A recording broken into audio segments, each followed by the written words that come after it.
भावुक और गंभीर स्वर। पोल्टू की शादी की तैयारियां पूरे घर में जोर शोर से चल रही थीं। एक तरफ ढोल नगाड़ों की आवाज थी तो दूसरी तरफ रिश्तों की आखिरी सांसें टूट रही थीं। इसी बीच अर्जुन ने सबके सामने साफ कह दिया, वो इस शादी में शामिल नहीं होगा। जहां कुछ लोग हैरान रह गए, वहीं मंथली के चेहरे पर जीत की मुस्कान फैल गई। जी हां दोस्तों, दंगल टीवी के पॉपुलर शो बड़े घर की छोटी बहू में आने वाला एपिसोड तहलका मचाने वाला है। कहानी पहुंचती है कोर्ट तक।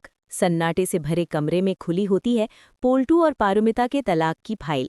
जब वकील गुजारा भत्ते की बात करता है तो पोल्टू और उसकी मां पीसी मोनी घबरा जाते हैं। उन्हें डर होता है कहीं पारुमिता सब कुछ न ले जाए। लेकिन पारुमिता शांति से बोलती है, साहब, जिसने वफादारी को सौदे में बदल दिया, उसकी दौलत मेरे आत्मसम्मान से बड़ी नहीं हो सकती। मैंने प्यार किया था, व्यापार नहीं। उसके शब्द कोर्टरूम में गूंज उठते हैं। वो बिना एक पैसा लिए तलाक के कागजों पर दस्तखत कर देती है।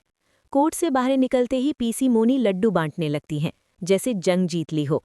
घर में उसी शाम पोल्टू की दूसरी शादी की तैयारियां शुरू हो जाती हैं। ढोल नगाड़ों की आवाज़ पारुमिता के दिल को चीर देती है। एक कोने में दुर्गा देवी और आहाना आंसू बहा रही होती हैं।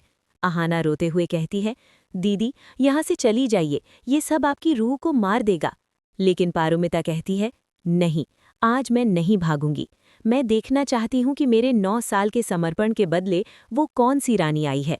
शादी के मंडप में पीसी मोनी सबके सामने पारुमिता का अपमान करती हैं। उसे बोझ, मनहूस और बांझ तक कह देती हैं। पारुमिता टूटकर जमीन पर गिर जाती है। पूरा मंडप सन्न रह जाता है। तभी दुर्गा देवी आगे बढ़ती हैं और भरे समाज में पीसी मोनी के गाल पर जोरदार थप्पड़ जड़ देती हैं।